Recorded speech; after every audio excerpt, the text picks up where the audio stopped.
Welcome to the Skeptic Zone, the podcast from Australia for science and reason.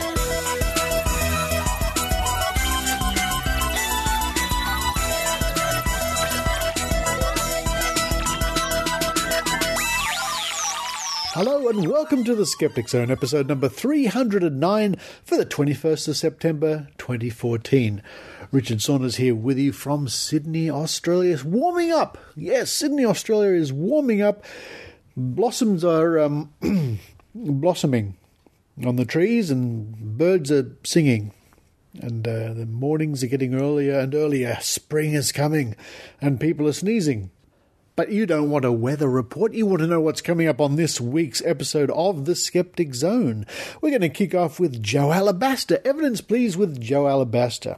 An opinion piece she wrote called Defending the Lion, The Vulnerability of Truth. An interesting little opinion piece with Jo Alabaster, straight from her blog.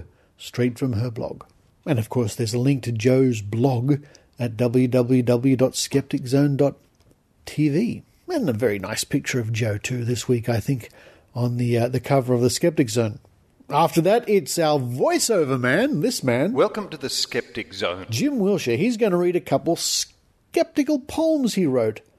Bachelor of S&eacute, which is a fun poem, and Mostly Ghostly, sort of a spooky encounter, ghosty sort of poem for skeptics. And after that, we read from the pages of the current Skeptic magazine, the journal from Australian Skeptics, which you hear advertised quite a lot on the Skeptic Zone because I think it's a pretty damn good magazine. In the very latest issue, in your postbox now, those lucky people who subscribe, there's a piece by Bostijan Savle, and this is called Off the Shelf. Off the shelf, as in get off the shelf. It's about visiting libraries, having a look and seeing what sort of nonsense has invaded the library system. Nonsense in the way of anti-vaccination books. Pure nonsense, folks. Pure nonsense. An interesting report, and I think a good lesson for us all. And another reason why you should subscribe to the Skeptic magazine. Lots of good articles, lots of good advice. After that, it's a week in science from our good friends at the Royal Institution of Australia. And they're talking like a pirate this week, ha-ha, and all that sort of thing. Then to round off the show, it's an interview I did this week with ABC Radio in Newcastle, talking about the Vaccination Chronicles. And thank you to Maynard, our wonderful reporter Maynard, who lined that up. Good on you, Maynard. It was really good of you to do that. And it means thousands more people have heard about the Vaccination Chronicles video. Thanks, Maynard. That's funny. When I woke up this morning, my voice was pretty good. Maybe I've got a touch of the old hay fever, sort of. I don't know. I better run downstairs, have that honey and lemon mix, and a curry, and maybe some marshmallows. While I'm doing that, I hope you enjoy the Skeptic Zone.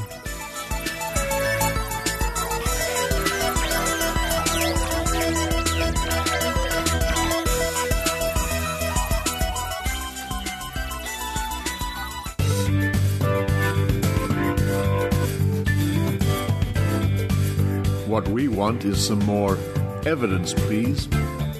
Here's Jo Alabaster. Hello, this is Jo Alabaster.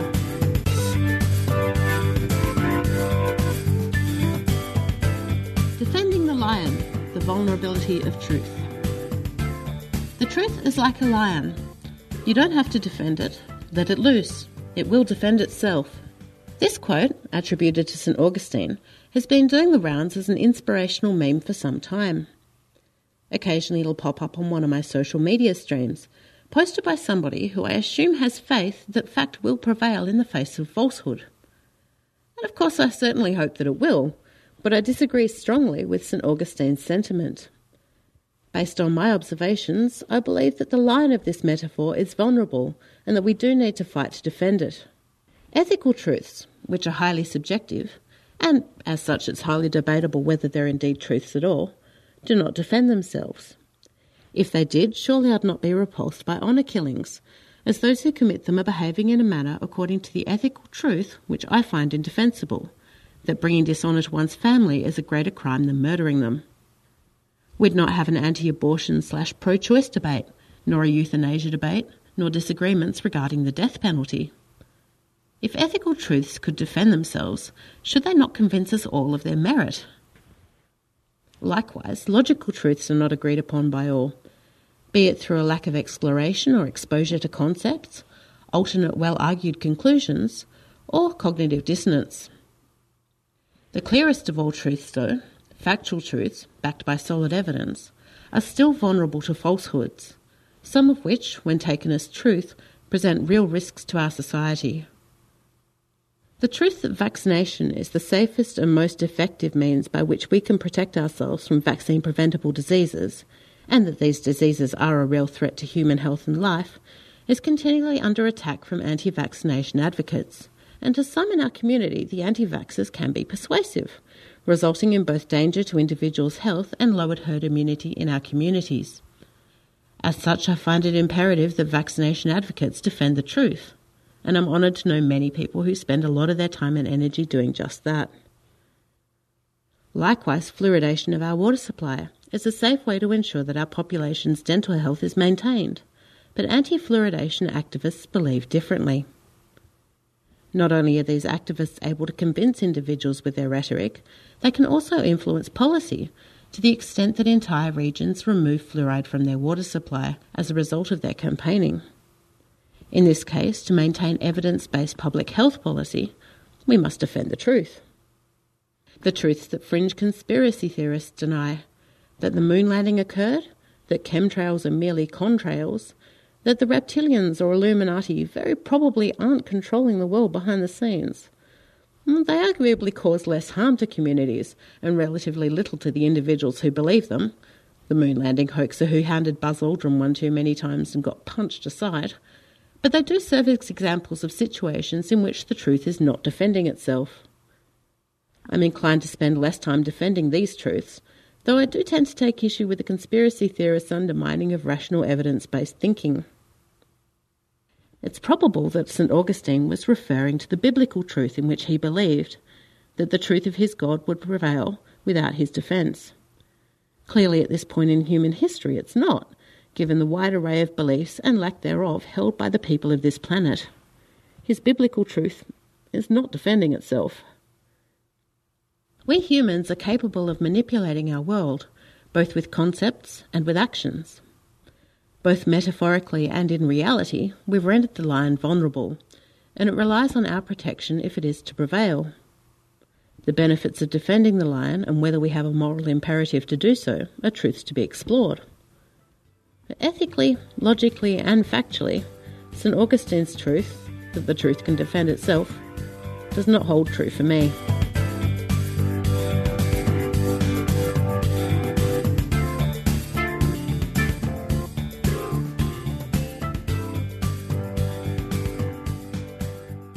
Hey, Kenny. Oh, hi, Tom. Nice day at this park, yeah? Yes, great weather. Oh, look, a unicorn. Unicorn? There are no such things as unicorns, silly. Yes, there is. No, there isn't. Hey, guys, what are you arguing about? Tom thinks unicorns are real. They so are. Let's look this up in the Skeptic's Dictionary. The what? How can we do this in this park? There is no computer here. You guys probably don't know about the Skeptic's Dictionary app. Available now for iPhone, iPad, and iPod Touch in the App Store. Wow, cool. The app lets you access all of the great Skeptic's Dictionary articles when you're on the go. Here, let me look up unicorns. Oh, cool. Kenny, prepare to be proven wrong. It says here, the unicorn is a creature from fables. Aha! Actually, I see now that someone just dumped their ice cream cone on that horse's head. Thanks, Skeptic's Dictionary iPhone app. Bachelor of Seance. You're a Bachelor of Seance, so I guess that means you know how to constantly keep in touch with those who've had to go, and how to summon up their spirits, if they're slightly willing, and speak to the dead. Why, that really is quite thrilling. Does this gift which you have mean you could talk to pets? And do you do it via the ether, or through the media of vets? Could you get in contact, say, with my dear departed cat? Or having been once run over, is that the end of that? And what about my dog? Do you think you'd hear him bark from that big doggy playground, the dead dog, the parted park? Having made a connection, could I be absolutely sure that the dog you were communing was the pet I'm pining for? I'm worried about the chance of the wrong contact being made, that you might get a canine with which I never played, but someone else's pet which wouldn't answer to my call. Or, perish the thought, you'd get no dead dog soul at all. No, I might just have to wait until I join my passed-on pets. It seems you might be trying to lay off my psychic bets. And as for my parents, well, although you have that ticket, I think the school was fooling, so you know where you can stick it. Mostly ghostly. There's something lurking in the shadows. Hey, are you a ghost? A soul departed? Or maybe you're an angel looking for a host. This time, there was an answer. When windows started to rattle, the table rose, then crashed to the floor, and we were set for battle. The camera's word as the ghost appeared in the cold air there, with bony fingers, bold knuckles, craggy face, and straggly hair. Eyes set back deep in their sockets, staring, stark, raving, mad. Would this be a clash of violent wills? Could this be really bad? Never had I seen such a visual trick as this sight I saw before me. If it was a trick with smoke and mirrors, but nothing did assure me, just a realistic sight of an unrealistic thing, a ghost from the dead. And I tried to think what I'd eaten. It put chemicals in my head. It spoke in a feeble, scratchy voice, and I hardly heard a word. My heart pounding beyond my choice was all I really heard, and the table started trembling, and it danced across the floor as the ghost looked straight at me, so he could see what I was for. Find my corpse, find my dead body, his words scratched the air, and I looked into his eyes, where I got trapped inside his stare. I'm asking for help from you, an unbeliever, he wheezed. You must help me find my body. And I felt my body squeezed. Could this really be a disconnected spirit from beyond the real? I tried to convince myself that I couldn't see or hear or feel, but it was as though I could see into his brain and he mine, and the cold concept sent cold shivers up and down my spine. His look bored its way to the back of my skull, through my eyes, and I saw his naked soul, stripped of life, of truth, and of lies. Then his tenuous grip on my world started to slowly loosen hold, and the room was sucked of light, and without the light was cold. This glorious apparition was disintegrating, fading with his hope, going back to the world between worlds, sliding down the slope, disappearing as he had appeared, and vanishing from my mind, until a strange, uneasy feeling was the sole thing he left behind.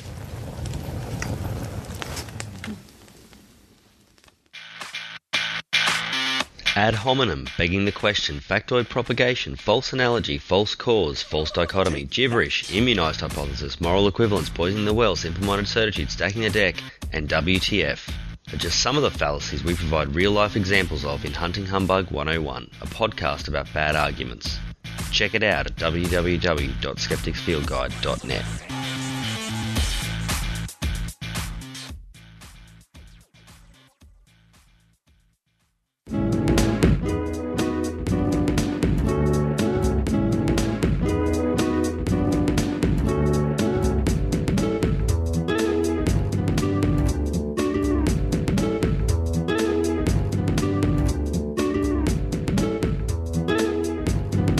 From the pages of The Skeptic, Volume 34, Number 3, September 2014. Off the Shelf, by Bostijan Savle. Bostijan Savle visited his local library and didn't like what he saw, and said so. Nothing seems to whip people up into a rabid frenzy like a good old conversation around vaccination. I have an old schoolmate who happens to be a medical doctor on the Queensland Sunshine Coast. On the 1st of April, no joke intended, an article about anti-vaccination literature appeared in the Sunshine Coast Daily. anti-vaccination books in library anger doctors. My friend Dr. David McIntosh reported to his local council that there was in fact an anti-vaccination propaganda being freely distributed in the health and well-being section of his local library. In particular, literature that suggested a link between vaccination and autism. After several letters expressing concern over the material being available, and despite the Sunshine Coast having some of the country's lowest vaccination rates, the council cited freedom of speech and good old two sides to every debate as a reason for its decision. Following is a copy of the correspondence to the council. Dear Mayor and Councillors of the Sunshine Coast, I wish to draw your attention to several libraries under the auspices of the Council that have books on their shelves that contain misinformation about vaccination. Of concern is that there is content suggesting vaccinations cause autism. I have drawn this to the attention of the library services, and to their credit, they have elected to defend the right of free speech. This is at the expense of accuracy, though. It is my suggestion that open discussion of topics of all types is to be commended. But given we have one of the lowest vaccination rates of children in Australia, it seems inappropriate that Council would tacitly approve conspiracy theory literature that results in compromise to children's health. The mere fact that such literature can be accessed at a public library can only serve to support the notion that anti-vaccination stances are supported, which would seem contrary to the role of a responsible government body. I would seek to implore Council to take a leadership role in assessing the accuracy of literature it makes available on its shelves when it comes to such an important health topic, and implement a review of policy regarding this particular topic. This got me thinking, are there these kinds of things happening in the Australian Capital Territory Public Library? Of course there are, although not as many as I had feared. But what they did have was what I considered to be some of the worst. I found Vaccination Roulette, written by none other than the former AVN, now AVSN. I did my best to try and read it. It was hard going. The book is filled with the expected anecdotal evidence and lashings of vitriol, misinformation, and loads of cherry-picking statistics and evidence, not to mention a quote from Gandhi in the introduction. I also found another book which was rather more subtle with its anti-vax message called Vaccinations, a Thoughtful Parent's Guide. It is written by Aviva Jill Rom. The following is a blurb on the jacket of the book. Deciding whether or when to vaccinate a child is one of the most important and most difficult healthcare decisions a parent will ever make. The recent increase in the number of vaccinations recommended and the concurrent controversies about whether vaccinations are safe or even effective have left many parents confused and concerned. Midwife, herbalist and mother of four, Aviva Jill Rom, sifts through the spate of current research on vaccine safety and efficacy and offers a sensible, balanced discussion on the pros and cons of each routine childhood vaccination. She presents the full spectrum of options available to parents: full vaccination on a standardized or individualized schedule, selective vaccination or no vaccinations at all, negotiating daycare and school requirements, dealing with other parents and travelling with an unvaccinated child are all covered in detail. The book also suggests ways to strengthen children's immune systems and maintain optimal health, and offers herbal and homeopathic remedies for childhood ailments. Emphasizing that no single approach is appropriate for every child, the author guides parents as they make the choices that are right for their child. My next step was to contact the manager of Collection Services, National and State Libraries Australia, Matthew Birdless, to discuss my concerns regarding these books. While I stated I was not a fan of censorship, I also felt that the information in the AVN book had been proven to be fraudulent, and there was a very real possibility of that information harming children. I stated that this topic didn't have two sides to argue, as the overwhelming scientific evidence was in favour of vaccination. I also told him of the recent warning that had been issued by the HCCC in relation to the information, and in particular to the AVSN's website and the information it provided. He agreed that from time to time books needed to be reviewed. This was particularly so with those found in the health, well-being and science categories, so as to keep up to date with current scientific opinion. He said he would reserve the books, which he did, and review them in good time and respond to me with his findings. I also enlisted the Canberra Skeptics to lend a hand. Amanda Duval has been making queries on behalf of the Canberra Skeptics, and I thank them greatly for their support in this matter. The end result in my endeavours has been the removal of this particular book from the ACT Public Library system, much to the howls of the AVSN. I was also informed that this book may well have been donated and placed on the shelves perhaps by someone sympathetic to the AVSN, as I was assured that this was not the sort of book the library would be interested in purchasing or placing on its shelves. Since the AVSN and or its supporters found out I was responsible for this action, I have been attacked on Facebook and likened to Hitler, as the AVSN has suggested that we are burning books just like the Nazi Party. The AVSN also suggested that it would be petitioning to get the book back on the shelves. However, to date, there has been no record of any books being received, and they are not found when doing a catalogue search. I was willing to concede to have the book simply moved to a section other than the health or well-being section, but the library manager was the one who decided to remove it, not me.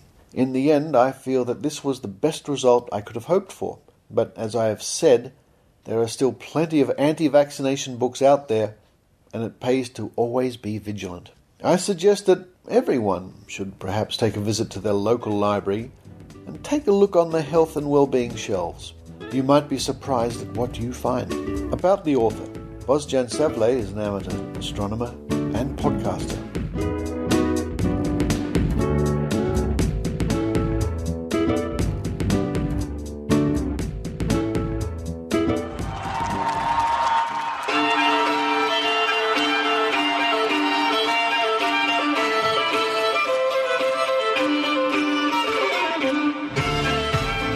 Jeg er Marit. Og jeg er Kristin, og vi vil tipse deg som norsk lytter av The Skeptic Zone om skeptikermiljøet i Norge.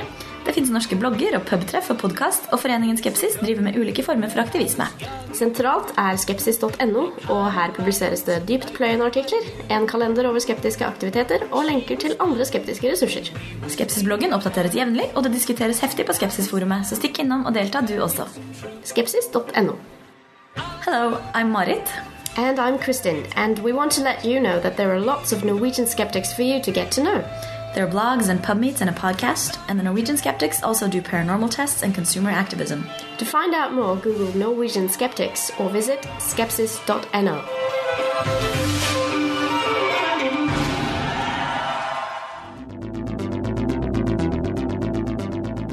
Welcome to A Week in Science from RiAus, bringing you the science you need to know. In recognition of Talk Like a Pirate Day, this week we're going to get all swashbuckling.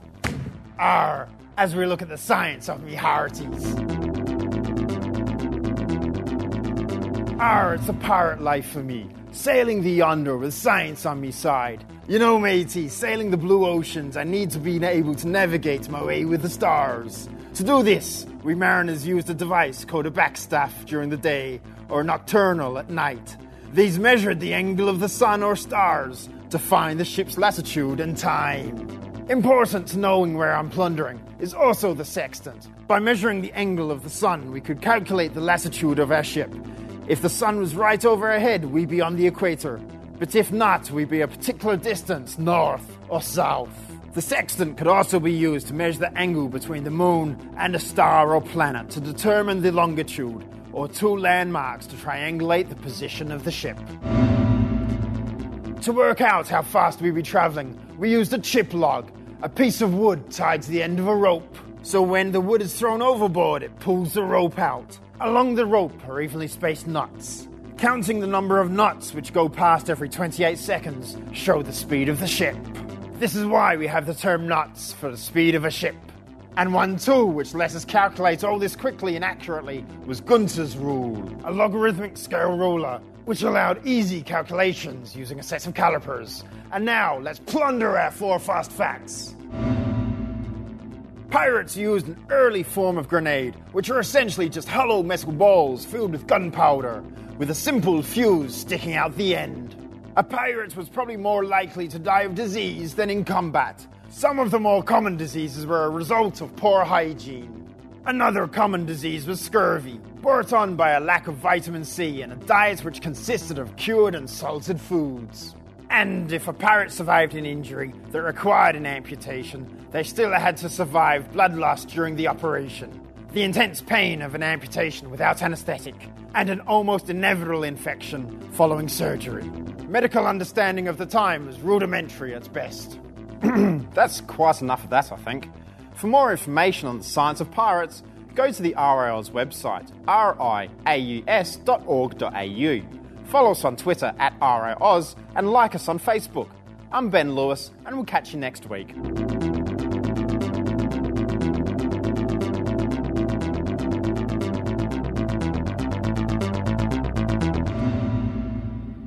Yeah, right, guys. I was talking to Richard Saunders the other day. All right.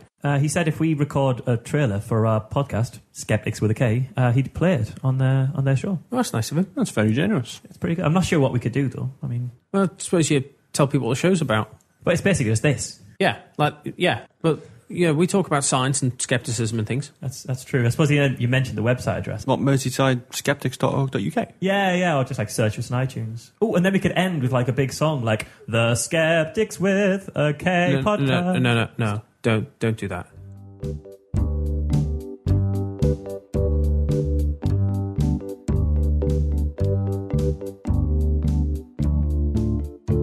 On 12:33 ABC Newcastle. I don't think it matters where you stand on vaccination, immunisation of your kids. I think, though, well, in my opinion, it does matter. I think, though, the way that people are often treated on either side of the argument is sometimes pretty awful. Richard Saunders is an independent filmmaker and public speaker and joins me this afternoon to talk about his new short documentary, which is called The Vaccination Chronicles. Richard, thank you very much for your time. My pleasure. I have tried very carefully over many years to try and ensure that interviews that I do with people who are perhaps anti-vaccination are as fair as I can possibly make them. But it is difficult when you see children who have been injured by a vaccine-preventable disease. Absolutely right. I mean, I know this is an issue that stores great emotion out there in the population, and what I wanted to do with this video, especially, is to impress upon young parents that when they look around them in the world today, and you don't see many instances of these terrible diseases. Some are there, some are in the background, but their grandparents and people in older generations, and many of the people listening to us right now will be well aware of what it was like in the 40s, the 30s, the 40s, and the 50s, where you didn't know if tomorrow your child would be struck down with polio, for example, or maybe tuberculosis and all these terrible diseases. So my goal was to interview people who did see it, and we could hear from them. And I've got a small piece here, Richard, of one of the subjects in your documentary, The Vaccination Chronicles, speaking about his sister having contracted polio. I'll just play that. This is early 50s, and I'm about 5 or 6. And I can remember sitting at the dining table, and there's a doctor talking to my father, who's standing up. And the doctor's telling my dad, my baby sister's got polio. And the look of horror on his face, and I can hear my mother sobbing in the bedroom, because this is the worst possible news. That's just one of the people that you speak with in the Vaccination Chronicles. Richard, how did you find the people to speak to for the documentary? Well, it's a very nice man by the name of Ken McLeod who is very interested in this topic. But I sort of put out a call through my networks. To full disclosure, I am with the Australian Skeptics as well, and the Australian Skeptics do a lot of work in fighting myths and misconceptions about vaccination. And I'd found people of that generation and older, the older generation, who saw these things firsthand, because those are the people I really wanted to talk to, because I haven't seen wards full of children in wheelchairs stricken with polio. I have seen an iron lung, but it was in a museum. But before the widespread use of vaccination, they weren't in museums. They were in hospital wards, and they were full of children. And this is something that we just don't want to have brought back.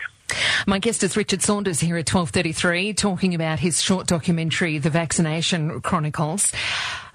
Richard, a couple of years ago, I did a series with a family friend who was undergoing huge surgery and radiotherapy for a throat cancer caused by the human papillomavirus. And, of course, we now from this year are seeing, or from the start of last year, seeing Australian boys in Year 7 vaccinated against HPV, not just the girls.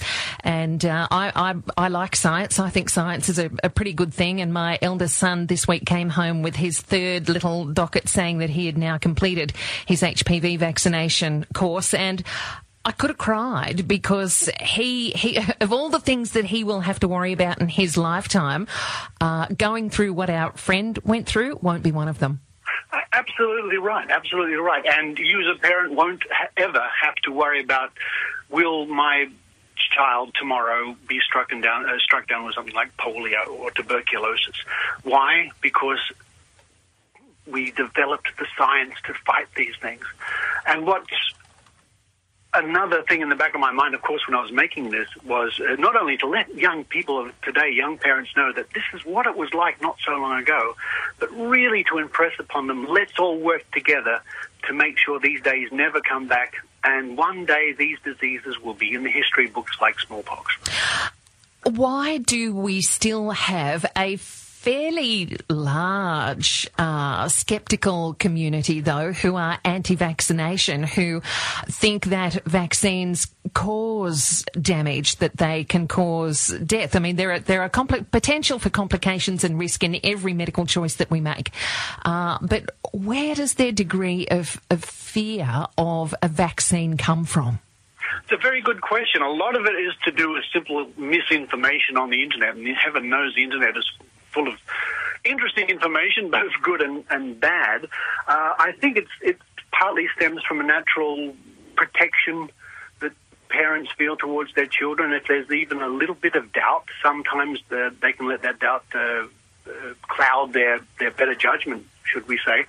A lot of it is unfortunately conspiracy theory mongers. A lot of the anti-vaccination people are convinced that it's all a big plot by evil pharmaceutical companies and one world governments to do bad to us.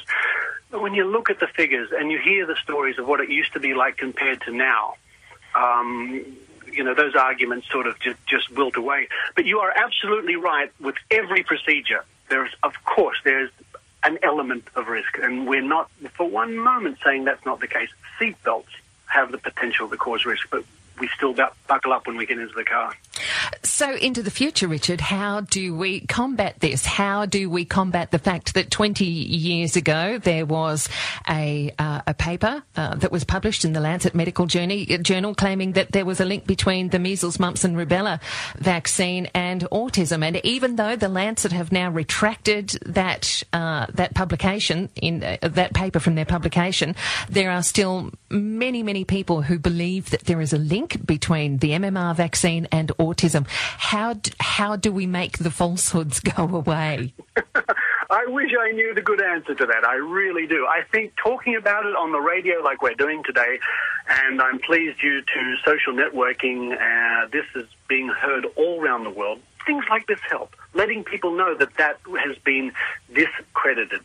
That has absolutely been discredited. I hope that my documentary will help when people discover the horrors that are no longer faced in our society, but are still present in developing parts of the world, and we can't forget that. We keep talking about it, I think, is the best action we can do. And do you think it is as simple as we just don't see these diseases anymore, so therefore we don't comprehend how truly devastating they can be? I think that's a large part of it. I mean, I can't comprehend that. I've seen historical videos. I have historical video clips in my documentary of wards full of sick children, which we don't see anymore. And out of sight, out of mind, maybe that's part of the problem. But it's good to remind ourselves to keep our herd immunity up and keep our vaccinations up too. Now, Richard, with your documentary, The Vaccination Chronicles, you do want everybody to see it, and therefore it's on YouTube. It's on the best place for it. It's on YouTube. It's free to view. Well, like everything is on YouTube, but it's free to air publicly if people wish. If they wish to have a copy, I'm going to produce a DVD, which will only cost production costs. In other words, a couple of dollars. That's all the postage and DVD cost. I'm not going to make any money out of this. That's not the goal. I want many people to see this. And I must say a wonderful thing has taken place, a little bit unexpected. People from all around the world have chipped in and translated it into many different languages. On YouTube, you can watch it subtitled in English, of course, Dutch, Turkish, Russian, Portuguese, Italian, Danish, German, Spanish is on the way, and the DVD will have all these languages on it too. Oh, gosh, people are good. Now, but people are good, aren't they? On the large, people are good. Now, Richard, when people, though, who are listening go, well, who's this Richard Saunders guy and what qualifies him to talk about vaccination and immunisation, roll up your sleeve and put your money where your mouth is. Why should people believe what you're saying? You know what? People should be interested in what I'm saying. They should look at the documentary and then make up their own minds or do their own research or talk to their GP and see if their GP and qualified medical professionals back up what they see or what I say. Don't listen to me and simply take what I'm saying as truth just because my name is Richard Saunders and I'm a skeptical activist and I've been on TV or whatever the case may be. That's what I hope people would do. But, I think I'm a trustworthy guy, so there you go. You've also spoken to Dr. Karl Kruszelnicki, who is very trustworthy, one of the ABC's own and from the University of Sydney, to share his experience with you too. Absolutely. Carl features on the documentary, and he was very pleased when I put the idea to him that I'd like to use him. He jumped at the chance. And he has got very interesting stories to tell about the early days when he was a young medical doctor and his encounters with vaccine-preventable diseases. Do you think that perhaps people are putting their head in the sand about antibiotic resistance as much as perhaps we are, and maybe more so than vaccination? That's a good point, and that's a point I have not covered on the documentary. The documentary really... Well, there's your next job. Yeah, my next... You might absolutely be right. I think that's a whole other documentary and a whole other issue, I think. Yeah, all right, indeed. Richard Saunders, terrific to catch up with you. Thank you very much for your time. I note that you are all over social media. People can follow you at Skeptic Zone on Twitter if they would like to contact you personally, ask you questions or find out more. And we'll share the links with the Vaccination Chronicles as well. That's very nice of you. And the easiest way to find the documentary is simply go to your search engine and type in Vaccination Chronicles and it'll pop up. It certainly will. Richard, terrific to speak with you. My pleasure. Thank you. Richard Saunders, independent filmmaker and public speaker, a well-known skeptic, but talking about his documentary that he's made available free for everybody to see about vaccination called The Vaccination Chronicles. I can remember as a young adult heading into Hyde Park Barracks in Sydney and looking at an exhibition that they had there at the time on smallpox and what smallpox did to the population, what it did to people. And I don't think I will ever quite forget some of the images and things that were on display during that exhibition. If you'd like to know more, call us 1300 33 1233 or put the Vaccination Chronicles into your search engine and you'll find it. Easy as that.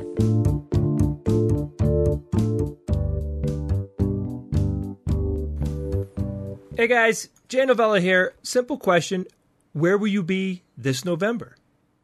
Because I know I'm going to be at the Australian Skeptics National Convention in Sydney, and so will all the rest of us from the Skeptics Guide to the Universe, including George Robb, and Dick Smith, and Dr. Carl, and Dr. Raichi, and lots of other awesome people. Why aren't you going? Did you not sign up yet? Get on there and sign up. This is going to be some epic stuff here. You don't want to miss it. Go to skeptics.com.au/convention.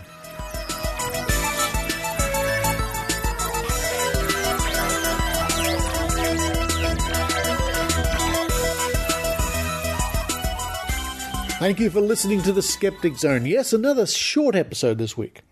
For those people on the train and you've realised that you're not at your station yet and the show's almost over, sorry about that. Very busy couple of weeks for me with lots of work here and there. So I wasn't able to get to a very interesting interview that I wanted to get to this week, but I'll get to it in the coming week and get it to you next week. It's with an amazing... No, I'm not going to tell you. I'm going to leave you in suspense. Trust me. It's a very interesting person. Well, that's what they tell me. They say they're interesting, and I'll believe that. And in the coming week, I hope to have lunch with Maynard and chew the fat with him. A big shout out to my friends up in the Northern Rivers area there. Heidi Robinson and her friends at the Northern Rivers Vaccination Supporters Group, who do wonderful things like put up their flyers around the North Coast area, encouraging people to vaccinate. Well done. Well done indeed. I think there are a lot of chemtrails up in that part of the world. Anyway, congratulations to that group, powering on, doing all sorts of good things. In fact, I think we'll have to interview them before long again to get an update on their progress in that part of the country. But for this week, this is Richard Saunders, signing off from Sydney, Australia. You've been listening to the Skeptic Zone. Visit our website at www.skepticzone.tv for comments, contacts, and extra video reports.